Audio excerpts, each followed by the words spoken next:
Challenging star Darshan ಅಭಿನಯದ ಕರಿಯ cinema ಇವತ್ತಿಗೆ ಬರೋಬ್ಬರಿ 22 ವರ್ಷ ಆಗಿದೆ. ಕರಿಯ ಚಿತ್ರದಲ್ಲಿ ಒಬ್ಬರಲ್ಲ ಇಬ್ಬರಲ್ಲ ಬರೋಬ್ಬರಿ 27 ಮಂದಿ ರಿಯಲ್ ರೌಡಿಗಳು ಬಣ್ಣ ಹಚ್ಚಿದ್ರು. ಹಾಗೂ ನನ್ನಲ್ಲಿ ನಾನಿಲ್ಲ ಅನ್ನೋ ಡ್ಯೂಯೆಟ್ ಸಾಂಗ್ಗಳು ಎವರ್ ಗ್ರೀನ್ ಸಾಂಗ್ಗಳಾಗಿವೆ. ನನ್ನಲ್ಲಿ ನಾನಿಲ್ಲ ಮನದಲ್ಲಿ ನೀನಲ್ಲ. Guarantee guarantee guarantee. ಇದು ಗ್ಯಾರಂಟಿ ನ್ಯೂಸ್. ನಾನು ಧಾನುಶ್ರೀ. ಚಾಲೆಂಜಿಂಗ್ ಸ್ಟಾರ್ ದರ್ಶನ್ ಅಭಿನಯದ ಕರಿಯ ಸಿನಿಮಾ ಜನವರಿ 3, 2003 ತೆರೆ ಕಂಡಿತ್ತು. ಅಂದ್ರೆ ಕರಿಯ ರಿಲೀಸ್ ಆಗಿ ಇವತ್ತಿಗೆ ಬರೋಬ್ಬರಿ 22 ವರ್ಷ ಆಗಿದೆ.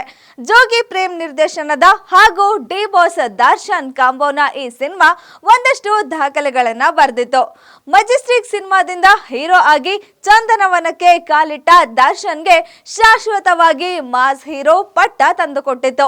ಕರಿಯ ಸಿನಿಮಾದಿಂದ ದರ್ಶನ್ ಅವರು ಒಬ್ಬ ಸ್ಟಾರ್ ಹೀರೋ ಆದ್ರೆ ಪ್ರೇಮ್ ಅವರು ಕೂಡ ಭರವಸೆಯ ಸ್ಟಾರ್ ಡೈರೆಕ್ಟರ್ ಆಗಿ ಹೊರಹೊಮ್ಮಿದ್ರು. ಕಲ್ಟ್ ಕ್ಲಾಸಿಕ್ ರೌಡಿಸಂ ಸಿನಿಮಾ ಆಗಿದ್ದ ಕರಿಯ ಬರೋಬ್ಬರಿ 700 ದಿನಗಳ ಕಾಲ ನಾನ್ ಸ್ಟಾಪ್ ಪ್ರದರ್ಶನ ಕಂಡ ಚಿತ್ರ ಅನ್ನೋ ಹೆಗ್ಗಳಿಕೆಗೆ ಪಾತ್ರವಾಗಿತ್ತು. ಆನಿಕಲ್ ಬಾಲರಾಜ್ ನಿರ್ಮಾಣದ ಕರಿಯ ಚಿತ್ರದಲ್ಲಿ ಒಬ್ಬರಲ್ಲ ಇಬ್ಬರಲ್ಲ ಬರೋಬ್ಬರಿ 27 ಮಂದಿ ರಿಯಲ್ ರೌಡಿಗಳು ಬಣ್ಣ ಹಚ್ಚಿದ್ರು. ಕೆಲ ರೌಡಿಗಳಂತೂ ಬೇಲ್ ಪಡೆದು ಮನೆಗೂ ಕೂಡ ಹೋಗದೆ ನೇರವಾಗಿ ಶೂಟಿಂಗ್ ಸೆಟ್ಗೆ ಬಂದಂತಹ ನಿದರ್ಶನಗಳು ಕೂಡ ಇದೆ ಅಂತೆ.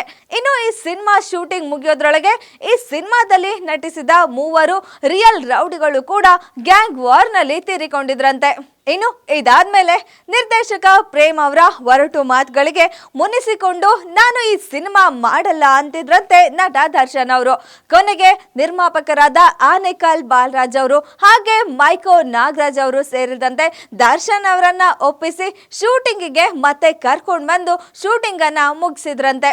ಇನ್ನು ಇಷ್ಟೆಲ್ಲ ಆಗಿ ಶೂಟಿಂಗ್ ಮುಗಿಸಿ ರಿಲೀಸ್ ಆದ್ಮೇಲೆ ಸಿನಿಮಾ ಮೊದಲ ವಾರದಲ್ಲಿ ಅಷ್ಟಾಗಿ ಉತ್ತಮ ಪ್ರದರ್ಶನವನ್ನ ಕಂಡಿಲ್ಲ. ಆದ್ರೆ ಒಂದ್ ವಾರದ ಬಳಿಕ ಸಿಕ್ಕಾಬಟ್ಟೆ ಕ್ರೇಜ್ ಪಡಿತಂತೆ. ಮೊದಲು 50 ದಿನ ಪ್ರದರ್ಶನಗೊಂಡ ಬಳಿಕ ಕಲೆಕ್ಷನ್ ಇಲ್ಲ ಅಂತ ಸಿನಿಮಾವನ್ನ ಎತ್ತಂಗಡಿ ಮಾಡಲಾಗಿತ್ತಂತೆ. ಆದ್ರೆ ನಂತರ ಮತ್ತೆ ರಿಲೀಸ್ ಮಾಡಿದಾಗ 2 ಕೋಟಿಗೂ ಅಧಿಕ ಮೊತ್ತ ಗಳಿಸೋ ಮೂಲಕ ಹೊಸ ದಾಖಲೆಯನ್ನೇ ಬರೆದಿದೆ. ಇನ್ನು ಈ ಸಿನಿಮಾದಲ್ಲಿ ಲೇಡಿ ಡಾನ್ ಆದ ಮಾರಿಮುತ್ತು ಅವರು ಕೂಡ ನಟಿಸಬೇಕಿದ್ದಂತೆ. ಆದ್ರೆ ಅವರು ಕೌನ್ಸಿಲರ್ ಆಗಿದ್ರಿಂದ ಅವರ ಅಧಿಕಾರಕ್ಕೆ ತೊಂದರೆ ಆಗುತ್ತೆ, ಎಫೆಕ್ಟ್ ಆಗುತ್ತೆ ಅಂತ ಅವರು ನಟನೆಯಿಂದ ಹಿಂದೆ ಸರಿದ್ರಂತೆ. ಇನ್ನು ಈ ಸಿನಿಮಾದಲ್ಲಿನ ಅವಳು ನಂಗೆ ಸಿಗದಿದ್ರೆ ಆಸಿಡ್ ಹಾಕುವೆ ಅನ್ನೋ ಹಾಡಿನ ಸಾಲುಗಳು ಕೂಡ ಬಹುದೊಡ್ಡ ವಿವಾದವನ್ನ ಸೃಷ್ಟಿ ಮಾಡಿತ್ತು.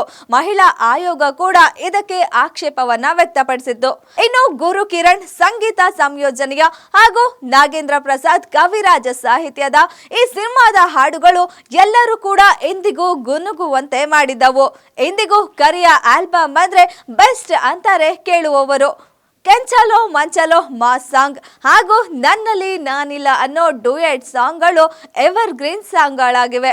ಇನ್ನು ಇಷ್ಟೆಲ್ಲ ಸಮಸ್ಯೆಗಳ ನಡುವೆಯೂ ಇಷ್ಟೆಲ್ಲ ವಿವಾದದ ಮಧ್ಯೆ ಇರೋ ಕರಿಯ ಸಿನಿಮಾ ರಿಲೀಸ್ ಆಗಿ ಬರೋಬ್ಬರಿ 700 ದಿನಗಳ ಕಾಲ ಪ್ರದರ್ಶನ ಕಂಡು ಬ್ಲಾಕ್ ಬಸ್ಟರ್ ಹಿಟ್ ಆಗಿದ ಸಿನಿಮಾಗೆ ಇಂದು 22 ವರ್ಷ. ಕರಿಯ ಸಿನಿಮಾದ ಹಾಡುಗಳು ಇಂದಿಗೂ ಕೂಡ ಎವರ್ ಗ್ರೀನ್ ಹಾಡುಗಳಾಗಿದೆ. ಇನ್ನಷ್ಟು ಸುದ್ದಿಗಳಿಗಾಗಿ ನೋಡ್ತಾ ಇರಿ ಗ್ಯಾರಂಟಿ ನ್ಯೂಸ್. ಸುದ್ದಿ ಖಚಿತ, ನ್ಯಾಯ ನಿಶ್ಚಿತ.